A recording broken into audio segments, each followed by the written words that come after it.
오늘 오후 예배 또 에베소서 말씀을 이제 읽습니다. 우리 지난 시간에는 3장 전반부를 두 번에 나누었습니다. 3장 전반부에서 나누는 건 크게 두 가지입니다. 하나님의 구원의 경륜의 비밀이 무엇인가 하는 게 첫 번째였고요.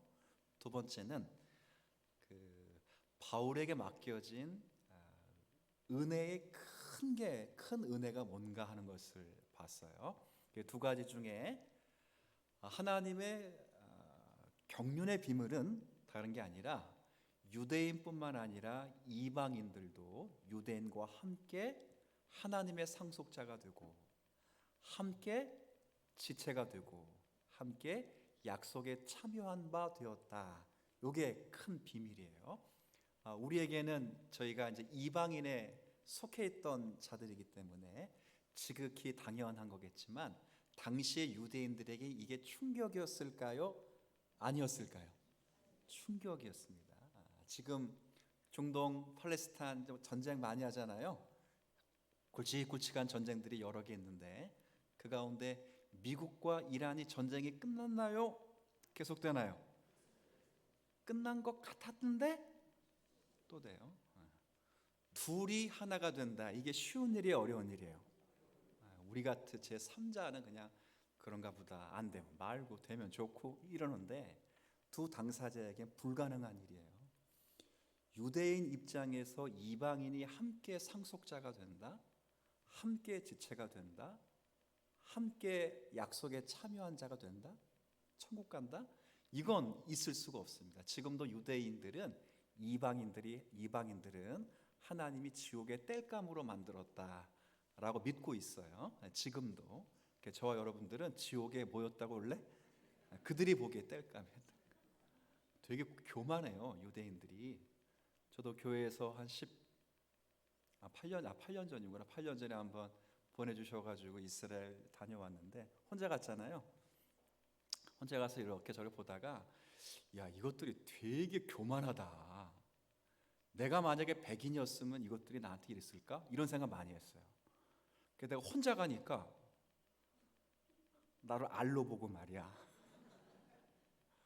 그래서 이거 안에 데리고 왔었어야 되나? 이런 생각 들었는데 되게 교만해요.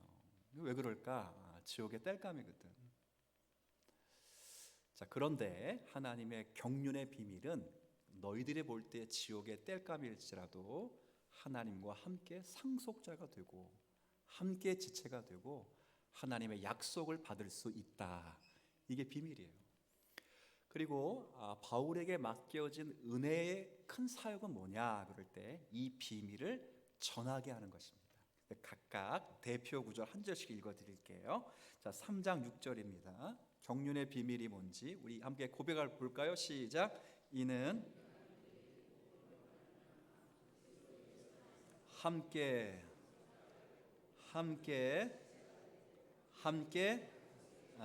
이게 하나님의 비밀이었습니다. 지금은 드러난 비밀이에요. 자, 그러면 바울에게 준 은혜의 큰 일은 뭐냐? 사명은 뭐냐? 자, 9절, 이것도 대표 구절입니다. 8절 같이 읽습니다. 시작. 나의 이 은혜를 주신 것은 측량할 수 없는 그리스도의 풍성함을 이방인에게 전하게 하시려고. 뭐하게 하시려고요? 그래서 사도 바울의 사명은 하나님의 경륜의 비밀을 이방인들에게 전하는 사명이 있어요. 그래서 이방인의 사도 이렇게 부른 이유가 거기에 있습니다. 각각 배웠어요. 그래서 결론은 뭐였냐? 결론은 12절, 13절 그냥 고백하고 지나가십시다. 시작. 우리가 그 안에 그를 믿음으로 말미암아 담대함과 확신을 가지고 하나님께 나아감을 얻었느니라. 그러므로 너에게 구하노니 너희를 위하여 나의 여러 환난에 대하여 낙심하지 말라. 이는 너희의 경륜의 비밀을 전하다가 잠깐 감옥에 간 것 때문에 낙심하지 말아라. 하나님의 경륜의 뜻을 이루는 하나의 관점, 하나의 과정에 불과하니 이 일로 인하여 낙심하지 말고 너희들이 구원받은 것에 대해 감사하면서 은혜의 보좌 앞에 담대히 나아가라. 꽝꽝꽝 끝났어요. 자, 자, 그러면 이제 오늘 이야기는 무슨 이야기인가? 3장까지가 교리 이야기거든요. 네, 3장까지 교리 이야기 가운데 쭉 설명하다가 이제 오늘 다룬 이야기는 기도입니다. 기도. 여기 14절 이러므로라고 되어 있어요. 15절 끝에 뭐 합니까? 비노니라고 되어 있죠. 이러므로 빕니다. 이거 뭐예요? 기도입니다. 기도. 바울의 이제 기도예요. 어떤 기도인가? 교회를 위한 기도고, 교회가 하나님의 충만으로 충만할 수 있는 기도를 드리는 거예요. 자, 이 기도 같이 한번 나누고 우리의 기도 제목으로 삼으면 좋겠어요. 부지런히 제가 좀 이렇게 전하도록 하겠습니다. 자, 첫 번째 기도가 뭐냐? 14절부터 16절 한번, 죄송합니다. 다시 한번 읽습니다. 시작. 이러므로 이름을 주신 아버지 앞에 무릎을 꿇고 비노니 그의 영광의 풍성함을 따라 성령으로 말미암아 너희 속사람을 능력으로 강건하게 하옵소서. 아멘. 첫 번째 기도 제목은 뭐라고요? 시작. 아주 간단해. 핵심 간단해. 길게 하지 말고 속사람을 강건하게 하옵소서. 자, 앞에 보세요. 첫 번째 기도 제목은 뭐라고요? 시작. 근데 앞에 길어요, 짧아요? 수식어가 무슨 뜻일까요? 속사람은 내 힘으로 강건하게 할 수 없다는 의미예요. 앞에가 긴 건 이 속사람만큼은 내 힘으로 꾸밀 수 없다 그겁니다. 그죠? 여러분들 겉사람은 꾸밀 수 있어요, 없어요? 있어요? 뭐 같이 주름이 생겨도 펼 수 있어요? 기술이 되게 좋아요. 얼굴이 좀 이렇게 창박해도 화장하면 어때요? 저도 오늘 선크림 발랐다니까요. 좀 환해 보이지 않아요? 화나 보인다고요? 선크림 발랐다는 거죠. 환해 보이려고. 겉사람은 좋은 옷 입히고 좋은 거 먹이고 잘 발라놓으면 그럴듯하게 보여요. 속사람, 즉 성령의 능력에 의해서 예수 그리스도를 믿어 구원받은 성도의 내면의 세계가 속사람이거든요. 그 내면의 세계는 인간이 아무리 잘 꾸며도 꾸며주지 않아요. 진짜 그래요. 그래서 앞에 내용이 짧지 않고 뭐라고요? 길어요. 핵심은 간단해요. 성령의 능력으로 예수 그리스도를 믿어 거듭난 우리의 내면의 세계를 따라합시다. 강건하게 하옵소서. 이 앞에를 세 글자로 뭐라고 바꾸면 돼 이제? 속사람을 강건하게 하옵소서. 그렇죠? 이게 첫 번째 기도예요. 자, 그러면 일주일 동안 살면서 저와 여러분들이 매일매일 한 번씩 기도해야 될 것. 시작. 네. 자, 앞에가 길었어요. 그죠? 첫 번째 무릎을 꿇고 비노니 내 힘으로 안 됩니다. 도와주세요. 하나님만 하실 수 있습니다. 근데 그 하나님 어떤 하나님이냐? 모든 족속에게 이름과 영광을 주실 수 있는 살아계시고 전능하신 하나님, 즉 우리를 구원하실 수 있는 하나님, 이런 뜻이에요. 그러니까 앞이 길다는 건 다시 한번 내 힘으로 되는 게 아닙니다.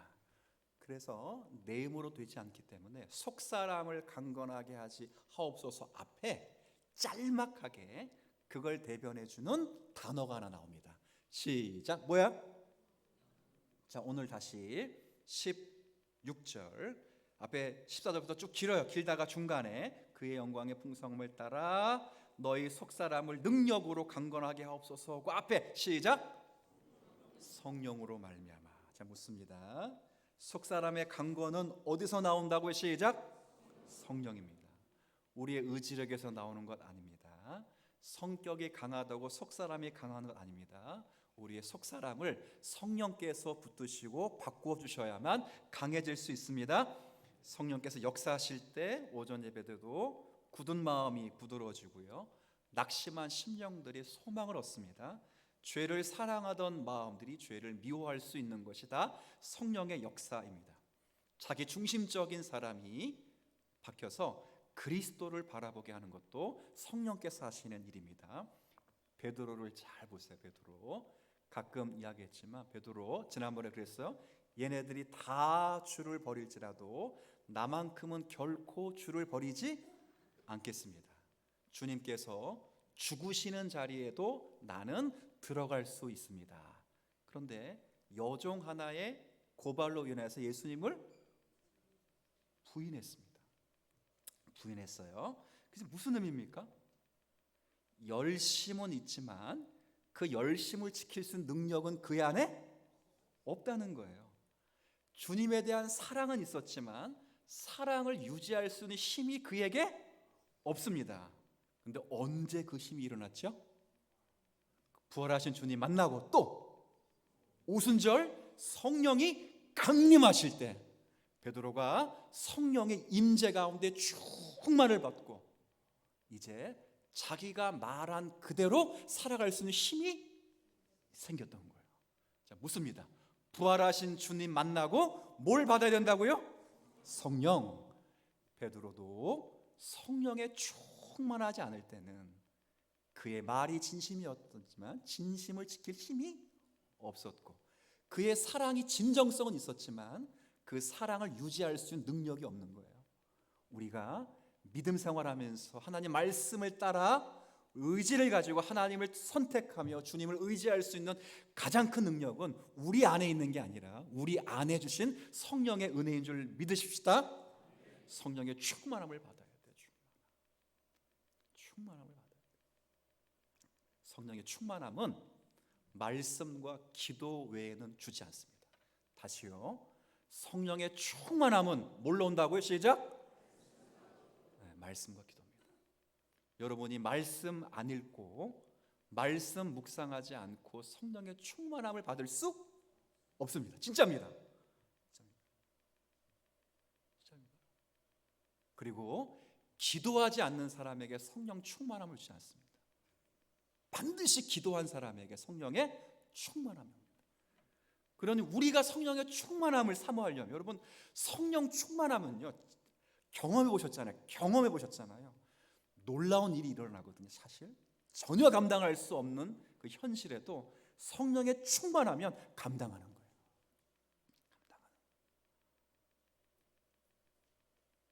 근데 놀랍게 성령의 충만함은 다시 무엇과 무엇으로 온다고 시작?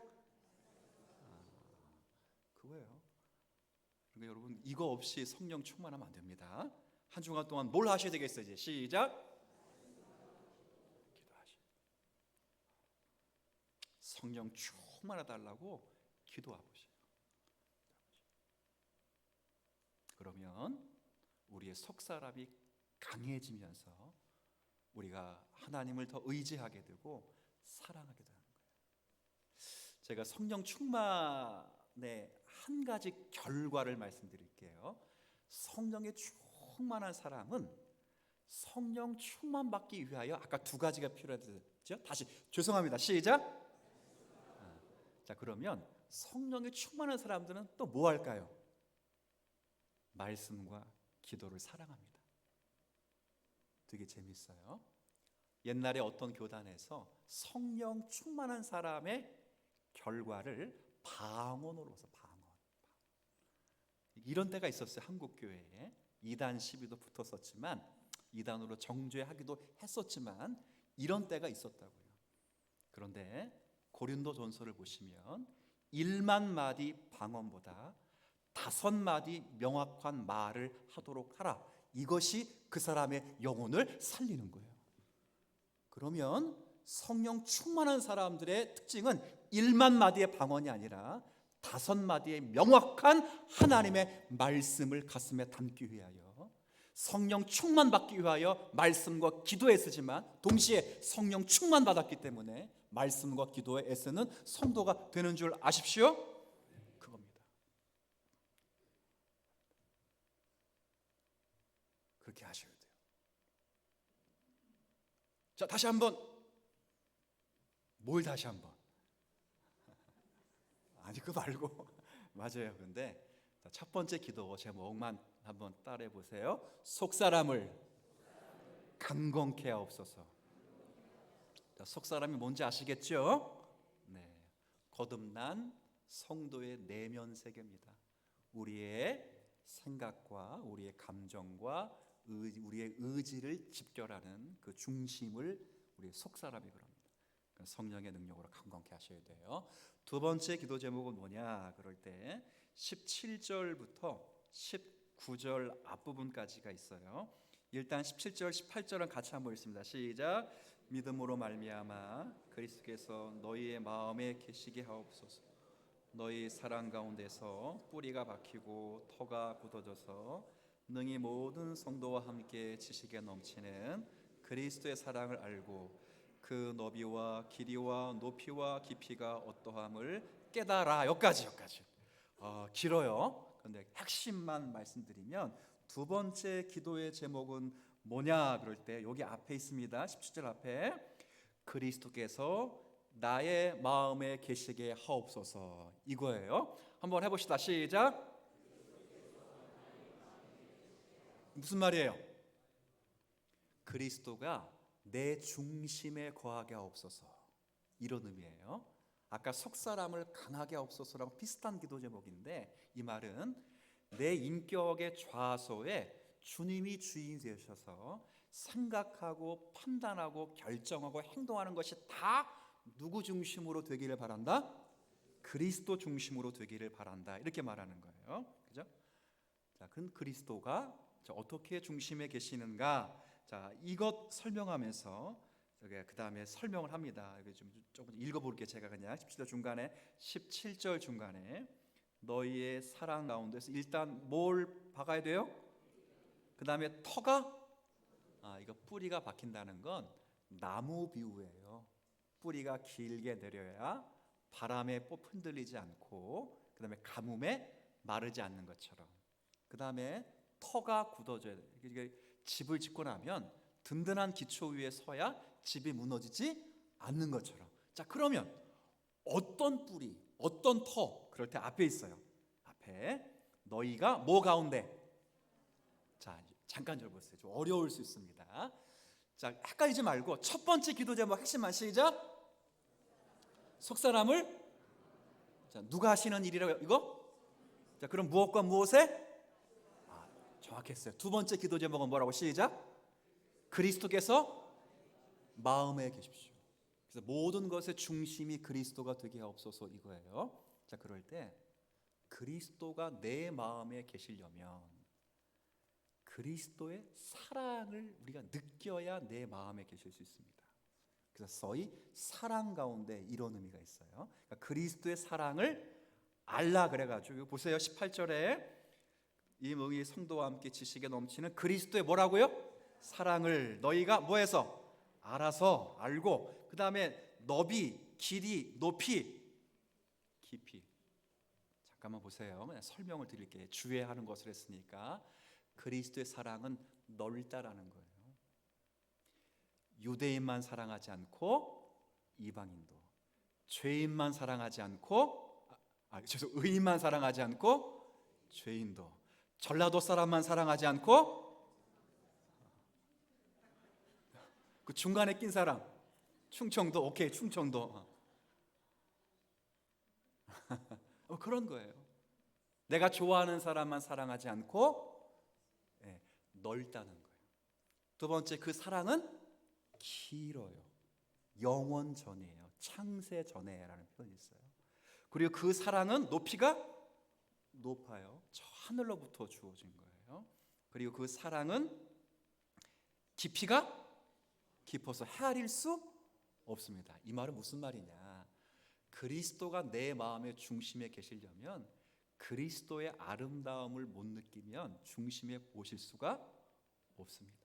이런 의미예요. 그리스도의 은혜를 누리지 않으면 그리스도의 아름다움을 느낄 수가 없습니다. 마음의 중심에 모실 수가 없어요.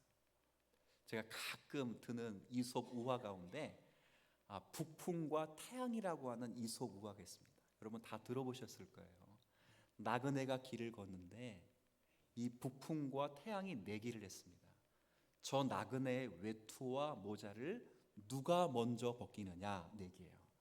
이 북풍이 얼마나 자신감이 뿜뿜하는지 바람으로 나는 모자와 외투를 벗길 수 있다 해서 뭘로 불었어요?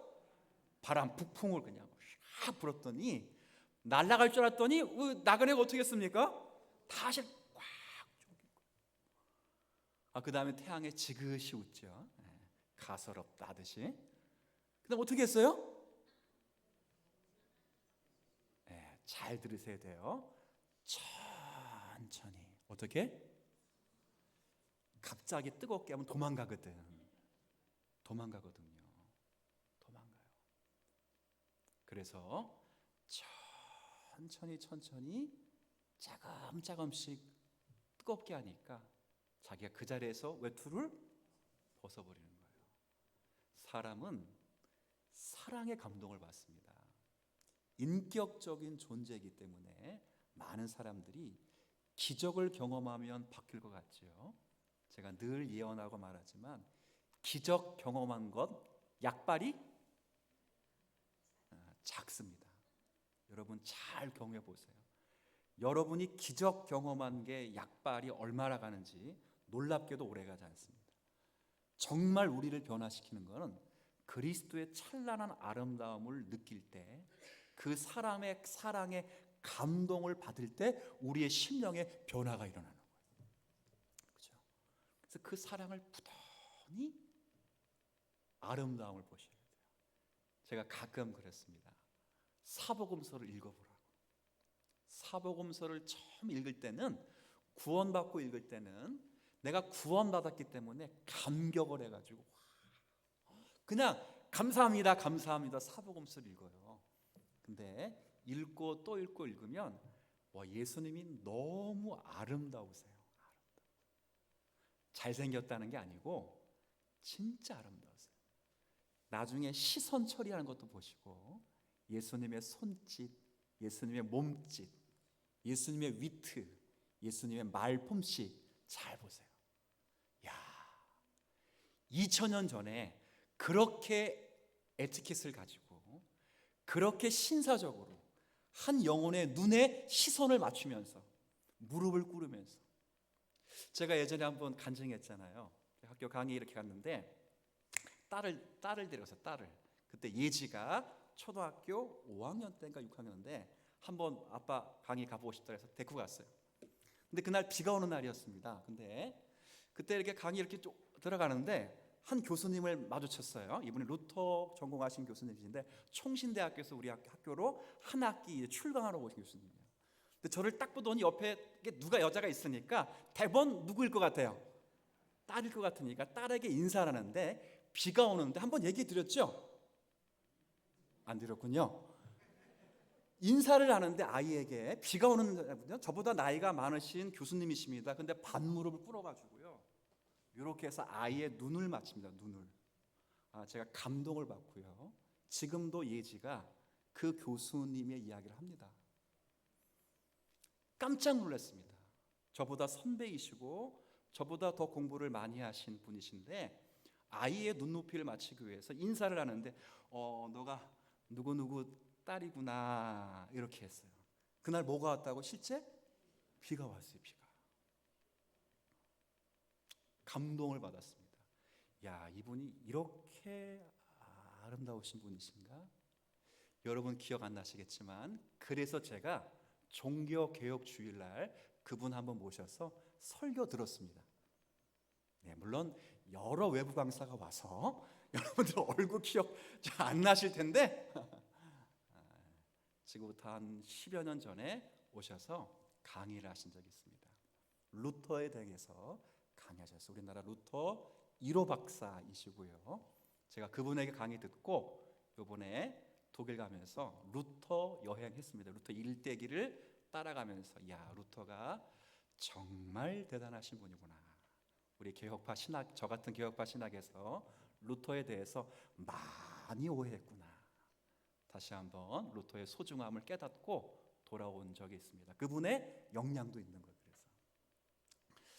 자, 그거예요. 예수님이 얼마나 아름다운지 한번 사복음서 읽어 보시면 좋겠어요?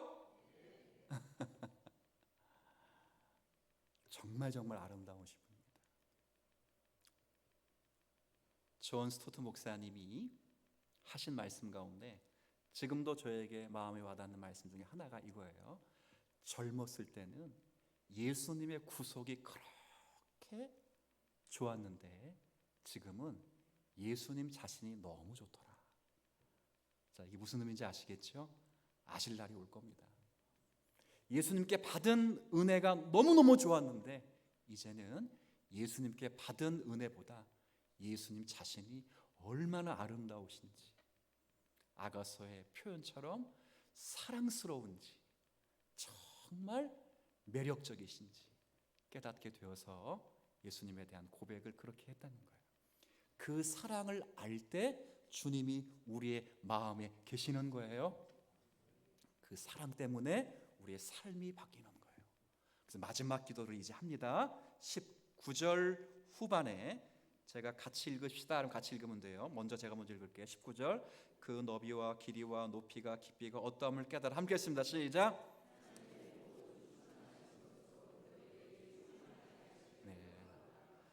네, 하나님의 충만하신 것으로 너희에게 충만하게 하시기를 구하노라. 마지막은요, 하나님으로 충만케 하여 주옵소서라고 기도하는 거예요. 자, 요거 체크해 두시고요. 1장을 가보세요. 1장. 1장에도 바울의 기도가 있어요. 바울의 기도. 에베소서 바울의 기도가 2번 나오는데 1장 마지막에 보면 마지막 절 똑같아. 끝이 3장에도 기도로 교리를 닫는데 그 끝이 똑같아요. 1장 23절 한번 읽습니다. 시작. 교회는 그의 몸이니. 자, 요거 끊어 읽어봅시다. 교회는 그의 뭐라고요? 자, 그는 누구실까요? 예수? 우리의 아름다운 신앙의 주체이신 예수 그리스도의 몸입니다. 몸. 교회는 그의 몸이니 만물 안에서 만물을 충만케 하시는 자, 바로 그 하나님의 뭐라고? 교회는? 그러면 처음에와 끝에만 해봅시다. 교회는 뭐라고요? 자, 교회는 충만입니다. 이 말이 무슨 의미냐? 예수님은 교회가 충만하지 않으면 자신은 충만하지 않겠다라고 선언하는 겁니다. 그럼 거꾸로 예수님이 충만하면 교회도 충만한 거예요. 왜? 예수님과 연합했기 때문에 그렇습니다. 교회는 영광스러운 곳입니다. 아름다운 곳이에요. 저와 여러분 각각의 아름다움을 넘어서 함께 교회를 이룬 저와 여러분들이 섬기는 이 공동체는 그리스도의 아름다움으로 충만한 곳으로 서 있는 곳이 교회예요. 세상에 가장 아름다운 곳을 꼽으라 그러면 어디라고요? 교회입니다. 정말 세상에서 가장 아름다운 기관을 꼽으라 그러면 바로 다시 한번 어디? 교회입니다. 가장 작은 교회의 기관이었던 부부일 수 있고요. 조금 더 확장하면 가정일 수 있지만, 그러나 이 모든 은사가 농축되어 있고 집약되어 있는 지금 우리가 불려지는 보편교회인 그리스도를 머리로 하는 모든 교회가 이 세상에서 보여줄 수 있는 가장 아름다움의 집약체입니다. 집약체. 그 세상에 맛볼 수 없는 많은 아름다움을 다 어디서 맛볼 수 있느냐? 그렇죠. 그렇죠. 그래서 제가 가끔 농담하잖아요. 농담이 아니라 진담이거든요. 세상에서 제일 맛있는 밥은 어디에 있다? 이 농담 아니에요. 교회에 있어요. 교회. 세상에서 가장 아름다운 아주머니다 어디 계셔요? 교회 계셔요. 교회. 교회 계셔. 이거 느낄 수 있어야 돼요. 세상에서 다 버릴지라도 나를 품어줄 수 있는 곳이 어디에 있어요? 교회입니다. 왜? 충만이니까. 그리스도가 충만이니까. 막 죽여버리고 싶은데 그리스도가 저 사람을 용서했으니 나도 충만이거든요. 순종하는 거예요. 말씀과 기도 앞에. 그리고 품는 거예요. 이런 일들이 벌어집니다. 그렇잖아요?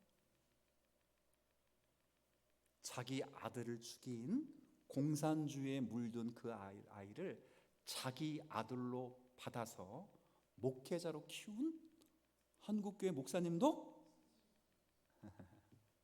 계셔요. 네. 수많은 나중에 전도팀 구성해가지고 나중에 저 신화 밑으로 섬 한번 가보면 좋겠어. 문중경 전도사님이라고 계셔요. 혹시 아세요? 우리 집사님은 잘 아시죠? 친척이시니까, 친족이시니까. 문중경 전도사님은 우리나라 CCC를 창설하신, 이름 뭐예요? 창설하신 분 김준곤 목사님을 길러내신 전도사님이십니다.